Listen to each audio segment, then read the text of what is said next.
Il était une fois un jeune garçon qui n'était pas bon à grand-chose. Il ne savait que dormir, manger et faire des bêtises. Un dimanche matin, ses parents s'apprêtaient à se rendre au temple. Tant mieux, se dit le garçon. Comme ça, je serai tranquille pour me servir du fusil de mon père. Mais le père avait deviné ses pensées et il lui dit: Si tu ne viens pas avec nous, tu liras les textes à la maison. Sa mère apporta le recueil de sermons et l'ouvrit à la bonne page. 14 pages et demie, dit-elle, et ton père t'interrogera sur chacune d'elles. Tu ferais mieux de t'y mettre dès maintenant. Ils partirent enfin. C'était une belle journée claire et tout commençait à bourgeonner. L'eau ruisselait dans les fossés et les pas d'âne étaient en fleurs. Le père et la mère se seraient rendus à l'église satisfaits et joyeux s'ils n'avaient pas eu à penser à leur fils. Il était lent et paresseux, refusait de travailler à l'école. Il était méchant avec les animaux comme avec les êtres humains. Pourvu qu'il change un jour, soupira la mère désolée. Sinon, il apportera le malheur, et sur lui et sur nous. À la maison, le garçon se décida à attaquer sa lecture. Il lisait à voix basse, mais le son de sa voix lui donna sommeil et il s'assoupit. Un bruit léger le réveilla. Juste devant lui, une petite glace était adossée à la fenêtre et lui renvoyait l'image du vieux coffre de sa mère. Le garçon s'aperçut qu'il était ouvert. Tout au bord était assis un lutin qui regardait son contenu avec émerveillement. Le garçon fut surpris. Cependant, il ne pouvait avoir peur d'une créature aussi petite. Ce serait même amusant de lui faire une farce. Il attrapa le filet à mouche et, en moins de temps qu'il ne faut pour le dire, il avait capturé le lutin. Du fond du filet, le petit bonhomme le supplia de lui rendre la liberté. J'ai été bon pour vous pendant de longues années, dit-il. Si tu me relâches, je te donnerai une cuillère en argent et une pièce en or. Le garçon accepta, mais juste au moment où le lutin s'apprêtait à sortir, il lui vint à l'esprit qu'il aurait pu demander bien plus, et il se mit à secouer le filet pour que le lutin y retombe. Il reçut alors une gifle si violente qu'il crut que sa tête allait éclater. Il tomba, sans connaissance.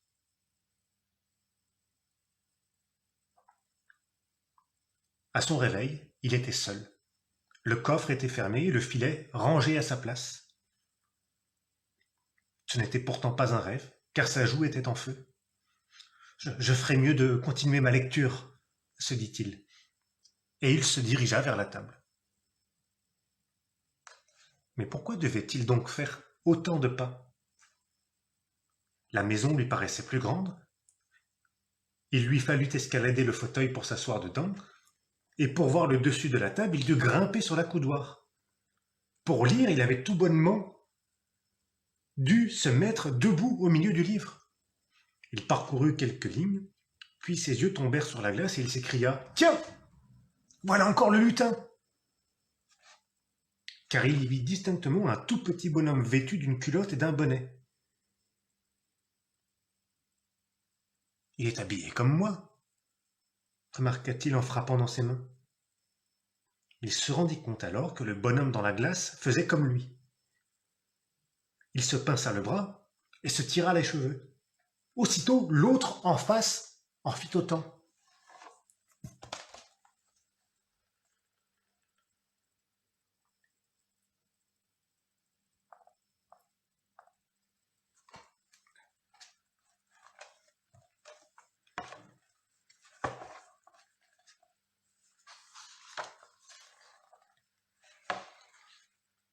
Il se précipita derrière la glace pour voir si quelqu'un ne s'y cachait pas.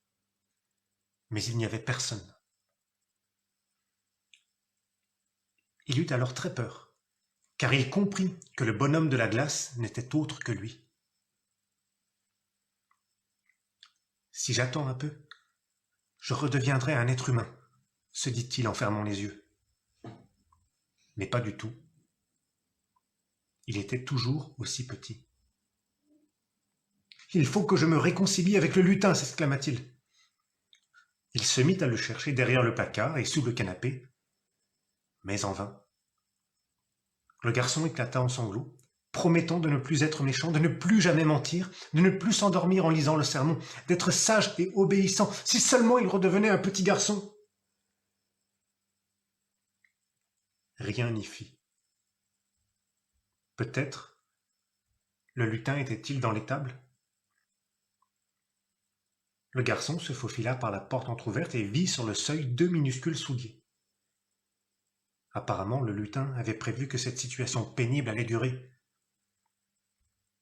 Le garçon sortit dans la cour, une volée de moineaux se mit à piailler en le voyant. « Titi, titi, titi, regardez, Niels le gardien doit, regardez le petit pousset, Niels Holgersson Pousset !» Il y eut un terrible caquettement. « Cocorico !» chanta le coq. « C'est bien fait pour lui, c'est lui qui m'a tiré la couette !»« Cote, cote, cote !» crièrent les poules. « C'est bien fait pour lui, c'est bien fait !» Niels, étonné, écoutait sans bouger. « C'est sans doute parce que je suis transformé en lutin que je comprends le langage des oiseaux, » murmura-t-il. Il lança une pierre en direction des poules. « Taisez-vous, canaille !» Mais les poules ne les craignaient plus et elles ne se turent que lorsque le chat arriva à pas feutrés. « Cher Minet, fit le garçon, dis-moi où je pourrais trouver le lutin. » Le chat, l'air bienveillant, répondit d'une voix douceâtre. « Je sais bien où habite le lutin. » Soudain, un reflet méchant passa dans ses yeux et il ajouta: « Tu voudrais peut-être que je t'aide pour toutes les fois où tu m'as tiré par la queue ?» Le garçon se mit alors en colère, oubliant sa petite taille. « Je peux te tirer la queue encore une fois ?» fit-il en se précipitant sur le chat. Le chat bondit sans attendre, renversa le garçon et lui planta ses griffes dans la poitrine. Ses yeux étaient fulgurants et de sa gueule sortait un bruit effrayant. Le garçon, persuadé que c'était sa dernière heure, appela au secours, mais personne ne vint. Finalement, le chat le lâcha. « Voilà, dit-il, maintenant, tu sais, de nous deux, qui est le plus fort. » Et il s'en alla, l'air aussi gentil qu'en arrivant. Des beuglements et des bruits de sabots parvenaient de l'étable. On aurait dit qu'il y avait au moins 30 vaches. « Meuh ! Heureusement qu'il y a encore une justice dans ce monde !» mugit Roussette quand le garçon franchit la porte.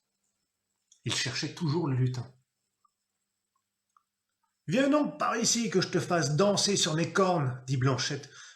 Viens donc par ici que je te fasse payer la guêpe que tu m'as fourrée dans l'oreille, meugla Marguerite. Viens donc par ici que je te fasse payer toutes les fois où tu as retiré le tabouret quand ta mère allait nous traire, tous les croche-pieds que tu lui as fait quand elle portait les seaux de lait, toutes les larmes qu'elle a versées à cause de toi, beugla Roussette, la plus âgée et la plus furieuse contre lui. Le garçon voulut dire qu'il regrettait et qu'il ne serait plus jamais méchant si elle lui disait où était le lutin. Mais les vaches se contentaient de secouer la tête en le menaçant de leurs cornes. Autant s'en aller. Une fois dehors, il se sentit fort découragé. Il avait compris que personne n'avait envie de l'aider. D'ailleurs, retrouver le lutin ne servirait probablement à rien. Il grimpa en haut du large mur en pierre qui entourait la maison et s'assit pour réfléchir. Comment faire s'il ne redevenait plus jamais un petit garçon? Que penseraient son père et sa mère en rentrant de l'église? Ah oui, on s'en poserait des questions dans le village. Il était très malheureux. Il n'était plus un être humain, mais un monstre, qui ne pourrait plus jouer avec ses amis, ni reprendre la ferme après ses parents, ni surtout rencontrer une jeune fille à épouser. Il considéra sa maison, Elle était sans doute petite et pauvre aux yeux de toutes. Mais pour lui, elle était devenue trop bien. Il pourrait peut-être s'installer dans un trou, sous le plancher de l'écurie. Jamais plus il ne serait heureux. Il faisait merveilleusement beau, jamais il n'avait vu le ciel aussi bleu. Les oiseaux migrateurs affluaient. Ils avaient survolé la Baltique et se dirigeaient vers le nord. Il y avait sûrement une foule d'espèces différentes, mais lui ne connaissait bien que les oies sauvages qui volaient en 2 longues rangées formant un angle pointu. Il les entendit crier là-haut. « Nous partons pour les montagnes! Nous partons pour les montagnes !» Soudain, les oies sauvages remarquèrent les oies de la basse-cour et elles se rapprochèrent du sol en criant « Venez avec nous, venez, vers les montagnes, vers les montagnes !» Mais les oies domestiques étaient raisonnables. « Nous sommes bien ici !» Oui, la journée était vraiment très belle. Traverser ainsi l'air léger devait être un pur délice. Chaque fois qu'une bande d'oies sauvages passait, les oies domestiques s'agitaient de plus en plus. Elles battaient des ailes comme si elles étaient décidées à les suivre. « C'est de la folie !» dit alors la vieille mère oie. « Elles vont souffrir de la faim et du froid !» L'appel des oies sauvages avait cependant éveillé chez un jeune Jard une irrésistible envie de voyager. Quand une nouvelle bande s'approcha en criant « Venez, venez !» il répondit « Attendez, attendez, j'arrive !»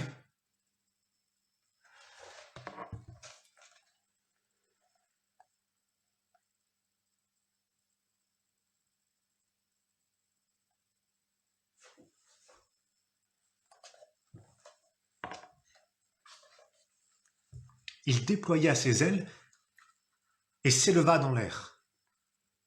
Mais il avait si peu l'habitude de voler qu'il retomba à terre. Les oies revinrent en arrière, ralentissant, pour voir s'il allait faire une nouvelle tentative. Niels, le gardien d'oies, entendait et voyait tout cela du haut de son mur. Ce serait dommage que le Jard s'en aille, se dit-il. Mes parents auraient beaucoup de chagrin s'ils n'étaient plus là à leur retour. Il oublia de nouveau qu'il était petit et sans force. Il sauta au milieu des oies et entoura de son bras le cou du Jard. « Toi, tu ne partiras pas !» cria-t-il. Or, au même moment, le Jard comprit comment faire pour quitter le sol. Il ne put s'arrêter pour faire descendre le garçon, si bien que Niels fut emporté en l'air avec lui. Ce fut si rapide qu'il en eut le vertige. Avant de réaliser qu'il aurait dû lâcher prise, ils étaient déjà si hauts qu'il se serait tué s'il était tombé. Il n'avait plus qu'à essayer de se hisser sur le dos du Jard. Puis, il dut se maintenir entre les ailes battantes, ce qui n'était pas chose facile. Il plongea ses 2 mains profondément dans les plumes et le duvet pour ne pas glisser. Niels avait la tête qui tournait, et il eut les idées embrouillées pendant un bon bout de temps. L'air sifflait et le fouettait. Le vent grondait dans les plumes, comme une véritable tempête. 13 oies volaient autour de lui, caquardant et battant des ailes. Finalement, il se ressaisit et comprit qu'il devait tenter de savoir où les oies le conduisaient. Mais il n'avait pas le courage de regarder vers le bas. Cela lui donnait le vertige. Les oies sauvages ne volaient cependant pas très haut, car sinon leur nouveau compagnon de route aurait eu du mal à respirer. À cause de lui, elles volaient aussi moins vite que d'habitude. Enfin, le garçon s'obligea à jeter un coup d'œil vers la terre. Il vit alors comme une immense nappe étendue sous lui, divisée en d'innombrables carreaux, grands et petits. Tout n'était qu'angle et bord droit, rien n'était rond ni courbe. Qu'est-ce donc que ce grand tissu à carreaux ? dit-il sans s'attendre à une réponse. Mais les oies sauvages crièrent aussitôt « Des champs et des prés, des champs et des prés !» Ils traversaient la plaine de Scanie. Les carreaux vert tendre étaient les champs de seigle ensemencés l'automne précédent et devenus verts sous la neige. Les gris jaunâtres étaient des chaumes, les bruns des champs de trèfle et les noirs des champs de betteraves ou bien des terres en friche. Il y avait aussi quelques carreaux foncés avec du gris au centre. C'étaient des fermes. Et les carreaux verdoyants, des jardins. Le garçon ne put s'empêcher de rire en voyant tous ces carreaux, mais les oies sauvages crièrent sur un ton de reproche: Pays bon et fertile! Pays bon et fertile! Niels avait déjà repris son sérieux. Comment peux-tu rire, pensa-t-il, toi qui te trouves dans la pire des situations que l'on puisse imaginer? Bientôt, il eut cependant une nouvelle occasion de s'amuser. Il avait toujours aimé chevaucher à bride abattue, mais jamais il n'était allé aussi vite, et jamais il n'aurait pensé que l'on pût se sentir aussi bien et aussi libre qu'il l'était dans cet air frais et léger. Du sol montait une délicieuse odeur de terre et de résine. Il lui semblait qu'en voyageant si haut, il s'envolait loin des soucis et des ennuis de toutes sortes. Le grand Jard était fier et heureux de parcourir ainsi la plaine de Scanie en compagnie des oies sauvages. Mais, dans la journée, il commença à ressentir une certaine fatigue et se fit distancer de plusieurs longueurs. Les oies, en bout de fil, crièrent à celle qui conduisait la bande: Aka, Aka de Kebn Kaïs, le blanc a pris du retard. Dites-lui qu'il est plus facile de voler vite que lentement, répondit celle qui était en tête, sans rien changer à son allure. Le Jard fit bien des efforts, mais de plus en plus épuisé, il commença à perdre de l'altitude.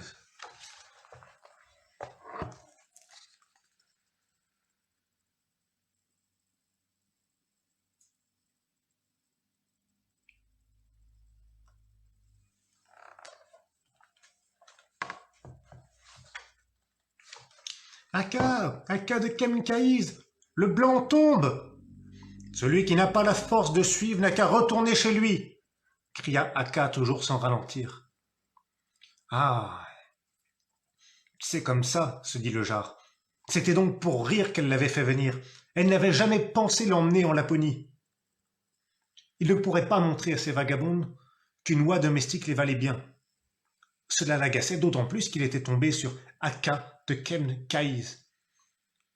Il avait beau n'être qu'un oiseau de basse-cour, il connaissait la réputation de cet oie chef de bande qui avait plus de 100 ans. Elle était très considérée, mais personne n'avait plus de mépris pour les oies domestiques qu'elle. Il aurait bien voulu leur prouver qu'il était leur égal. Le petit bonhomme sur son dos déclara soudain: Mon cher Jard Martin, toi qui n'as jamais volé, tu comprends bien qu'il te sera impossible d'atteindre la Laponie. Retourne à la maison avant qu'il ne soit trop tard. Ce minable le croyait donc incapable de faire le voyage. Le Jard avait ce vaurien en horreur, et il fut pris d'une telle colère qu'il décida d'aller jusqu'au bout. Un mot de plus et je te fais descendre, siffla-t-il. Et il se mit à voler, presque aussi vite que les autres. Mais le jour déclinait rapidement, et les oies piquèrent droit vers le sol. Avant même d'avoir eu le temps d'y penser, le garçon et le Jard se retrouvèrent sur les bords du Voumsjö. Ce grand lac était presque entièrement recouvert d'une couche de glace pleine de crevasses et de trous, qu'entourait une langue d'eau noire et lisse. À l'endroit où les oies avaient atterri, il y avait une forêt de pins. Sous les branches enchevêtrées, la neige avait gelé.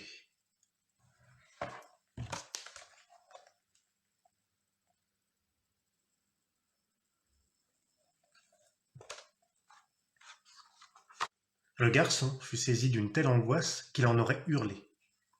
Il avait faim, il n'avait rien mangé de la journée. Où se procurer de quoi se nourrir? Qui l'hébergerait, le réchaufferait et le protégerait des animaux sauvages? Il entendait remuer et murmurer dans la forêt. L'épouvante se glissait sur les pas du crépuscule.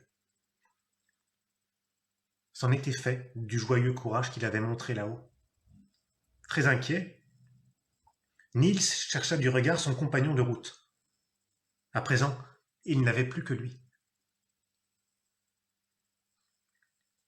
Mais le Jard gisait, immobile, le cou inerte et les yeux fermés. Il semblait mourant. Le garçon, auparavant si méchant envers les animaux, eut terriblement peur de le perdre. Il se mit à le pousser vers l'eau, rassemblant toutes ses forces car l'oiseau était grand et lourd, et finit par le faire glisser dans le lac la tête la première. Bientôt, le bec réapparut à la surface. Le jar s'ébroua et nagea vers les roseaux. Il revenait vers le rivage, tenant une petite perche dans son bec. « Voici pour te remercier de m'avoir aidé. »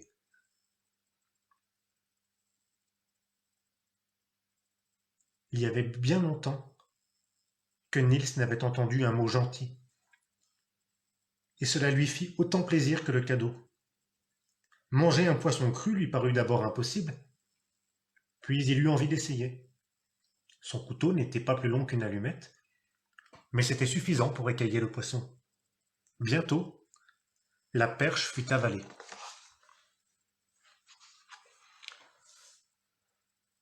Ce serait un grand honneur pour moi d'aller en Laponie et de prouver qu'une oie domestique en est capable, dit le jar quand le garçon eut avalé le dernier morceau. Mais je ne peux me débrouiller seul pendant un tel voyage. Ne pourrais-tu m'accompagner et m'aider? Je te ramènerai chez toi en automne. Le garçon avait cru qu'il rentrerait à la maison dès que possible. Mais en fait, il fut soulagé de ne pas avoir à se montrer à ses parents avant quelque temps encore. Il était sur le point d'accepter quand toutes les oies sauvages, la chef en tête, sortirent du lac. Elles s'étaient formées en une seule ligne et le frottement de leurs ailes faisait un bruit terrible. Elles étaient beaucoup plus petites que les oies domestiques et leur plumage était gris, strié de brun. Leurs yeux jaunes avaient l'éclat du feu et on voyait que leurs larges pieds n'avaient pas à s'inquiéter de savoir sur quoi ils marchaient. Elles inclinèrent le cou pour saluer le jar. Celui-ci en fit autant, et ils restèrent ainsi pendant un bon moment. Finalement, la chef demanda « Dis-nous un peu qui tu es, pour rechercher la compagnie des oies sauvages. Tu ne sais pas voler, peut-être sais-tu nager ou courir ?» Je m'appelle Martin et j'habite Västra Vemmenhög. Je ne sais pas courir et je n'ai jamais nagé plus loin que pour traverser une mare. Mais je veux prouver que nous aussi, les oies domestiques, nous sommes bonnes à quelque chose. Le jar en était sûr maintenant. La chef n'avait pas l'intention de l'emmener. Aussi fut-il surpris lorsqu'elle s'écria « Ta réponse est courageuse et tu seras sans doute un bon compagnon de route. Reste avec nous quelques jours pour nous montrer ce dont tu es capable. Mais qui emmènes-tu avec toi? Fait-il partie de la famille des lutins ?» Martin ne voulait pas révéler que le petit bonhomme était un être humain. Il s'appelle Pousset et il est gardien d'oies et il pourrait nous être utile au cours du voyage. L'âge avait rendu la vieille oie toute grise et usée, mais son regard était plus limpide et plus jeune que celui des autres. Elle déclara d'un ton hautain « Je suis Aka de Kemkaïs. Voici Ixi de Vassijor et Kaxi de Nuolia. Là-bas, ce sont Kolm, Nelja, Visi et Kusi. Les 6 oisons sont également des oies de haute montagne et de la meilleure famille. Nous refusons de partager notre gîte de nuit avec quelqu'un qui n'ose pas dire de quelle famille il descend. » Le garçon fit rapidement un pas en avant et s'inclina. « Je suis Nils Holgersson et jusqu'à ce jour, j'ai été un être humain. Mais ce matin, immédiatement, les oies reculèrent de 3 pas et sifflèrent avec fureur. « Va-t'en d'ici, nous ne supportons pas la présence des hommes. » « Il n'est pas possible que vous craigniez un être aussi petit, » s'étonna le jar. Visiblement, la chef avait du mal à maîtriser sa peur. « J'ai appris à redouter tous les hommes. » « Mais si tu réponds de lui, jar, il peut rester cette nuit. Nous dormirons là-bas, sur la glace flottante. » Dormir dans un endroit aussi sûr me paraît sage, dit Martin sans perdre le courage. Mais je vous quitterai demain, moi aussi, car j'ai promis de ne pas l'abandonner. Fais ce que tu veux, dit Aka, et elle s'envola sur la glace. Les oies la suivirent et s'installèrent pour la nuit, le bec sous l'aile. Le garçon était triste et effrayé, mais Martin lui dit « Ramasse autant d'herbes et de branches sèches que tu pourras emporter. » Quand le garçon eut ramassé une pleine brassée, le jar le saisit par le col de sa chemise et s'envola sur la glace. Il s'accroupit sur l'herbe sèche afin d'éviter que ses pattes ne gèlent et enfouit le garçon sous son aile. Là, tu seras bien, dit-il. Le garçon était épuisé. Il s'endormit aussitôt, bien au chaud. Il se réveilla en sursaut lorsque Martin ouvrit brusquement ses ailes. Niels bascula et resta un moment assis sur la glace, encore un peu somnolent. Les oies criaient autour de lui en battant des ailes. Il ne comprit pas pourquoi, avant de voir un petit chien, bas sur pattes, se sauver, une noix dans la gueule. Le garçon se précipita à sa poursuite, malgré l'obscurité. Il distinguait toutes les crevasses et les trous, car il avait maintenant des yeux de lutin qui voient dans les ténèbres. Le bloc de glace s'était déplacé vers la rive, ce qui avait permis au chien d'y accéder et de surprendre les oies. Niels emprunta le même chemin et pénétra dans une grande forêt de hêtres. Il cria au chien de lâcher sa proie. Mais ce n'était pas un chien. C'était Smyr, le renard, un vrai brigand redouté dans le pays.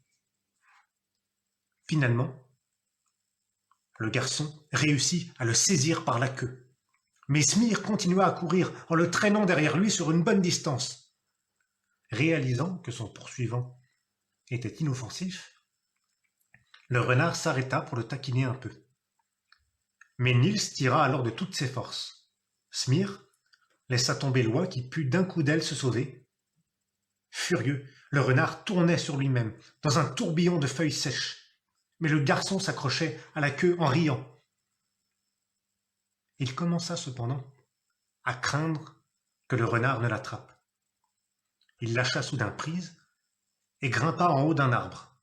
Smyr continua à tourner, puis il découvrit le garçon et il se posta au pied de l'arbre pour attendre.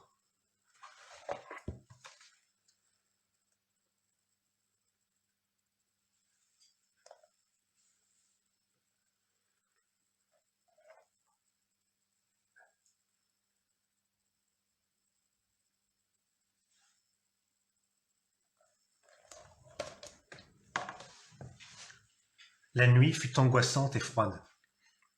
Redoutant de dégringoler, Niels n'osait s'endormir. Enfin, le jour se leva et il entendit les cris des oies du côté du lac. « Elles doivent penser que le renard m'a mangé, » se dit-il, « et elles ne vont même pas me chercher. » Il eut envie de pleurer. Au bout d'un moment, une oie solitaire arriva, volant sous les pétois de branches. Smyr chercha à la surprendre et bondit à plusieurs reprises, mais l'oie l'évita. Cela ressemblait à une danse joyeuse. Ils s'éloignèrent de plus en plus et soudain, l'oie disparut. Quand le renard hors d'haleine revint à l'arbre, le garçon avait disparu lui aussi. Dans le ciel passèrent les oies, avec Niels, qui crièrent « Tu sauras désormais ce qu'il en coûte d'attaquer Aka de Kebnekaïs !» Smyr, impuissant, s'affaissa sur un tas de feuilles mortes. Pendant plusieurs jours, les oies sauvages survolèrent les châteaux et les manoirs de Scanie, les parcs et les vastes prairies où elles pouvaient descendre paître autour du lac de Vonjo.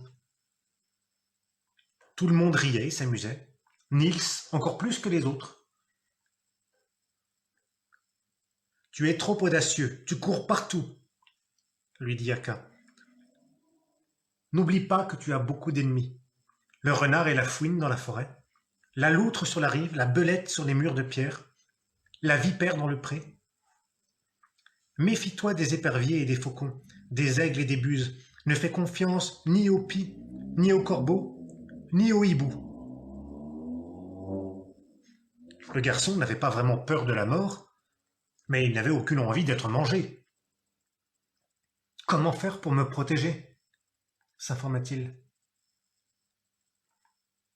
Cela lui paraissait impossible, tant il y avait d'êtres qui en voulaient à sa vie. Essaye de gagner l'amitié des petits animaux de la forêt, lui conseilla Akka. Ils pourront t'avertir des dangers et te trouver des cachettes. Mais lorsque Niels demanda à Sirle, l'écureuil, de l'aider, celui-ci répondit sèchement: Oh oh, Niels, le gardien d'oie, c'est toi qui as détruit les nids des hirondelles, c'est toi qui as écrasé les œufs des merles et mis les écureuils en cage. Aide-toi toi-même et estime-toi heureux de ne pas être chassé d'ici. Si les oies sauvages découvraient combien il avait été méchant, dans la crainte d'être abandonné par Akka, Niels fit de gros efforts pour se montrer gentil. Le soir, il apprit que la femme de Sirle avait été enlevée et que ses 4 nouveau-nés étaient sur le point de mourir de faim. Il décida de leur porter secours et de montrer ce dont il était capable. C'étaient les enfants d'une ferme voisine qui avaient capturé et mis en cage Madame Sirle. Ils avaient pensé que ce serait amusant de l'observer. Mais l'écureuil restait blotti tristement dans un coin et refusait de manger. Dans la nuit, un tout petit bonhomme s'introduisit dans la ferme avec un paquet dans les bras. Il revint 4 fois. Le lendemain matin, les gens de la ferme découvrirent à leur grand étonnement l'écureuil sur son lit de feuillage, entouré de ses 4 petits. Nous devrions avoir honte vis-à-vis des animaux et des hommes, dit le fermier. Il retira les écureuils de la cage et les mit dans le tablier de sa fille aînée. Porte-les dans les bois de noisetiers et rends-leur la liberté. Ce jour-là, dans tous les fourrés, on entendit les pinsons chanter l'exploit héroïque de Niels, le gardien d'oie. Oui, il y avait un tel gazouillement qu'Aka devait l'entendre. Une semaine s'était écoulée depuis l'ensorcellement du garçonnet, et il était toujours aussi petit. Il s'inquiétait de ce qu'il allait devenir après le départ des oies sauvages pour le nord. Absorbé par ses réflexions, il vit Akka et les autres oies se diriger vers lui. Leur allure était solennelle, contrairement à l'habitude, et il comprit qu'elles venaient lui faire part de leur décision. « Tu dois te demander pourquoi je ne t'ai pas remercié d'avoir sauvé l'une des nôtres de Smir le renard, dit Akka. Mais l'action vaut mieux que les paroles. J'ai envoyé un message au lutin qui t'a ensorcelé, pour lui raconter comment tu t'es conduit parmi nous et avec quelle habileté tu as aidé la femme de Sirle. Il m'a chargé de te dire que dès ton retour chez toi, tu pourras redevenir un homme. » Tout d'abord, le garçon fut ravi, mais peu à peu, il perdit courage et sans prononcer un mot, il se détourna pour pleurer. « Que peux-tu bien attendre d'autre de moi ?» s'enquit Akka. Niels y pensait aux aventures et à la liberté, aux plaisanteries et aux voyages dans le ciel, avait réellement du chagrin. « Je me moque de redevenir un homme. Je veux aller avec vous en Laponie. » « Mais ce lutin est si irritable, répondit Akka, que j'ai bien peur, si tu refuses maintenant, de ne pas arriver à le faire fléchir plus tard. » Chose étrange, Niels Holgersson n'avait jamais vraiment aimé quelqu'un. Ni son père, ni sa mère, ni son instituteur, ni ses camarades. Aussi, personne ne lui manquait, et il ne regrettait personne.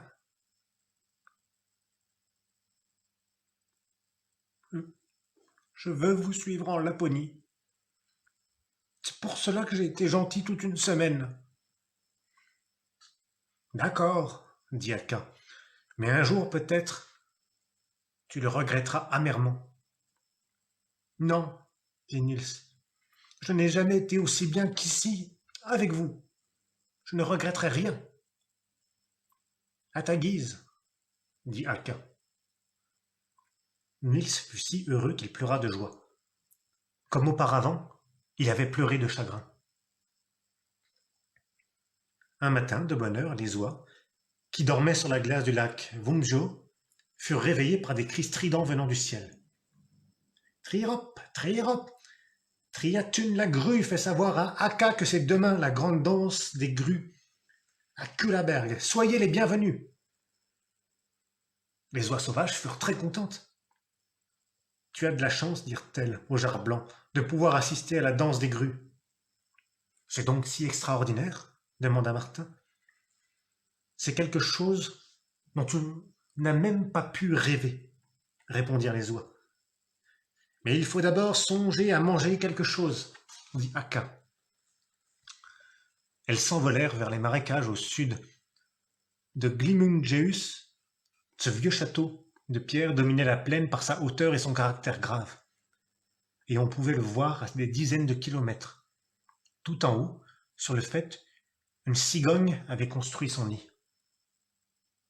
Après s'être nourris de l'herbe des champs, les oies s'envolèrent vers l'assemblée des animaux et la grande danse des grues.